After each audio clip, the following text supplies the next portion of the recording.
I'm 86 years old, and looking back, I have to be honest. Moving into a nursing home wasn't the choice I thought it would be. If you're considering this step or know someone who is, this video is made just for you. Today, I'm sharing the 5 biggest reasons why I regret moving into a nursing home and why it might not be the answer you expect. These aren't just complaints. They're honest truths that could save you from heartache and help you make a better decision for your own life or the life of someone you care about. Stick with me because what I'm about to share could change how you think about aging, care, and where you find comfort and dignity. By the end, you'll have a clearer picture of what to expect and how to protect your independence and happiness. If you want to understand the realities of nursing home life from someone who's lived it, then you're in the right place. Let's get started. Number 1, loss of personal freedom and privacy. One of the most difficult realities I faced after moving into a nursing home was the sudden and profound loss of personal freedom and privacy. Before I moved in, I imagined that this transition would bring comfort and care without too much compromise. But the truth was quite different. In a nursing home, your daily routine becomes governed by strict schedules that don't always consider your personal preferences or habits. Meals are served at set times, activities are planned without much input from residents, and even simple things, like choosing when to get up or go to bed, are often dictated by the facility's rules, rather than your own body clock. Privacy becomes a rare luxury. Many rooms are shared, or at the very least monitored by staff regularly, which means that moments of solitude or quiet reflection can be interrupted frequently. You may find yourself hesitant to express personal emotions or needs because there's a feeling that you're always being watched or rushed. For someone like me, who valued independence and the ability to control my own environment, this loss was a significant emotional blow. The psychological impact of losing autonomy in such a visible way cannot be overstated. It's not just about routines, it's about dignity and feeling like your life is still yours to live. I often noticed a decline in my mood and energy during those early months because I felt trapped in a system that prioritized efficiency over individual respect. This is a common experience among nursing home residents, many of whom struggle to adjust to this new loss of control. For example, my friend James, who is 82, moved into a nursing home last year and has expressed similar regrets. He told me that the hardest part wasn't the medical care, but the inability to decide what his day looked like.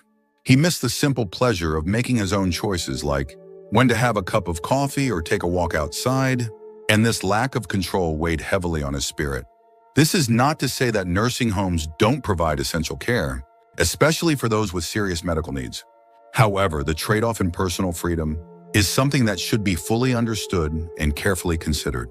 It's a part of nursing home life that many seniors and their families underestimate until they are living it.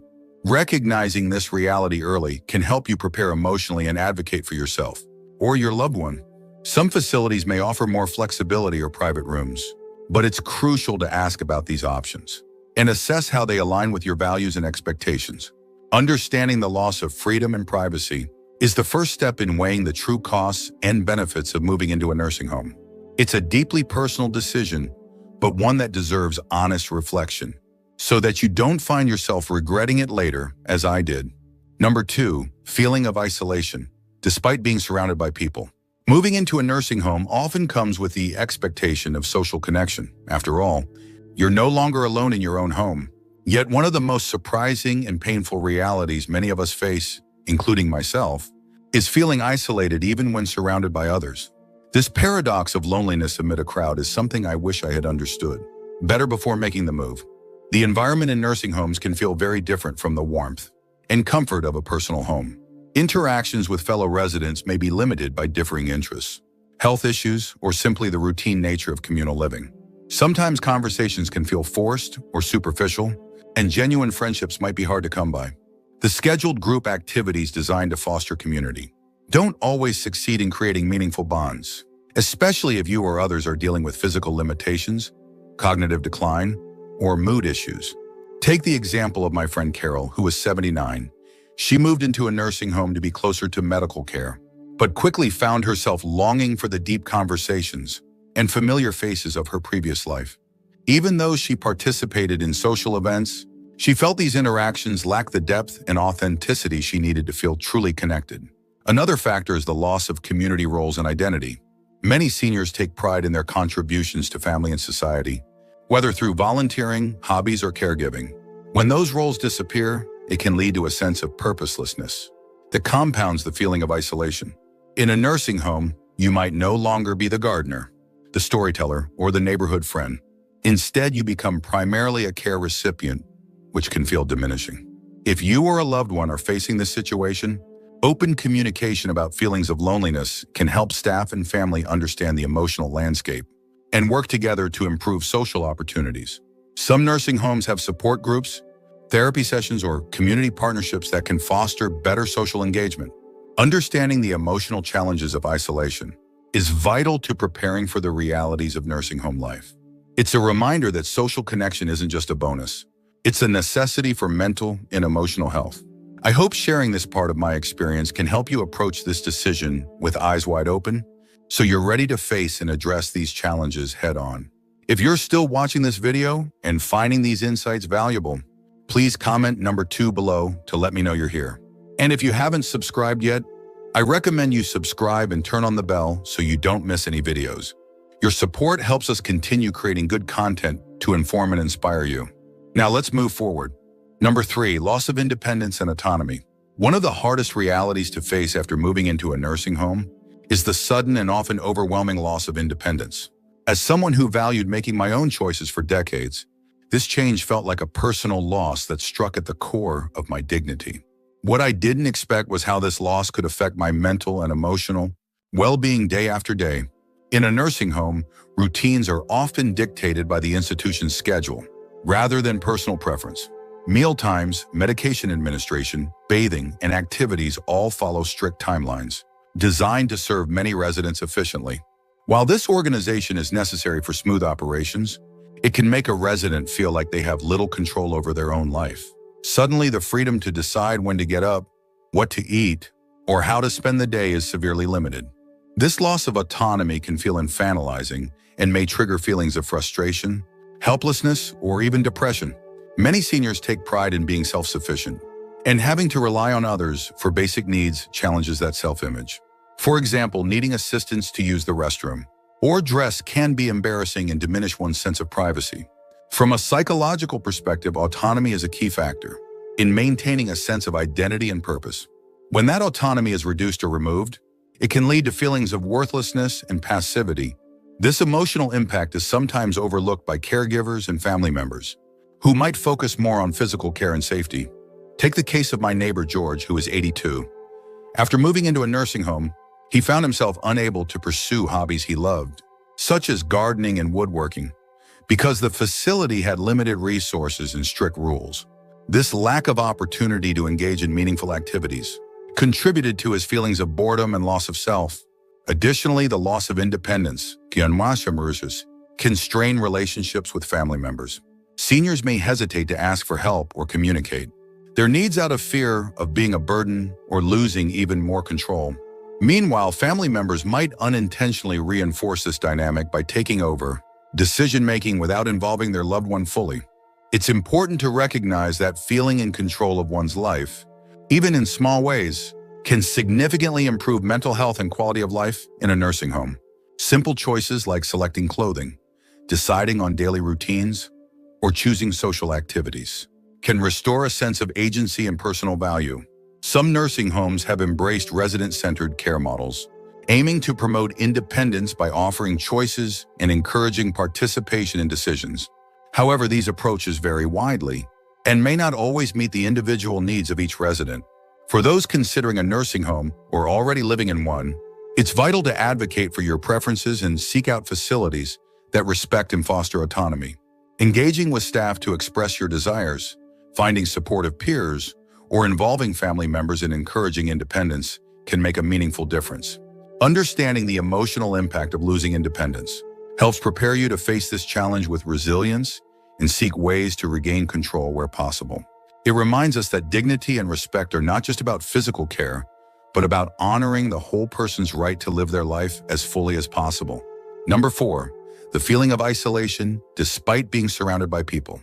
One of the most surprising and painful realities I encountered after moving into a nursing home was feeling isolated, even though I was never physically alone. At first, I thought being around staff and fellow residents all day would make loneliness less of a problem. But over time, I realized that physical proximity does not guarantee meaningful connection. This kind of loneliness is different from simply being alone at home. In the nursing home, people come and go, but relationships often remain superficial. Many residents are dealing with their own health issues or personal struggles, making it hard to form deep bonds. Staff members are dedicated but often pressed for time, so interactions can feel rushed or task-oriented. The absence of familiar faces and familiar surroundings only adds to the sense of disconnection. Leaving the home you've lived in for decades means leaving the backdrop of your life story, the neighborhood you knew, and the routine that gave comfort. Even regular visits from family members may not fill the void of daily, consistent companionship.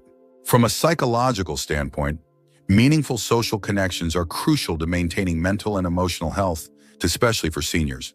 The lack of such connections can lead to feelings of loneliness, depression, and even cognitive decline. It's a hidden danger that many don't expect when entering a nursing home. Consider the example of Margaret, a lively 79-year-old woman who once thrived on her active social life. In the nursing home, she found herself spending many afternoons alone in her room, with few chances to engage in conversations that mattered to her. This sense of isolation contributed to a decline in her overall well-being. Moreover, the structure of many nursing homes, with their focus on schedules and routines, can unintentionally discourage spontaneous socializing.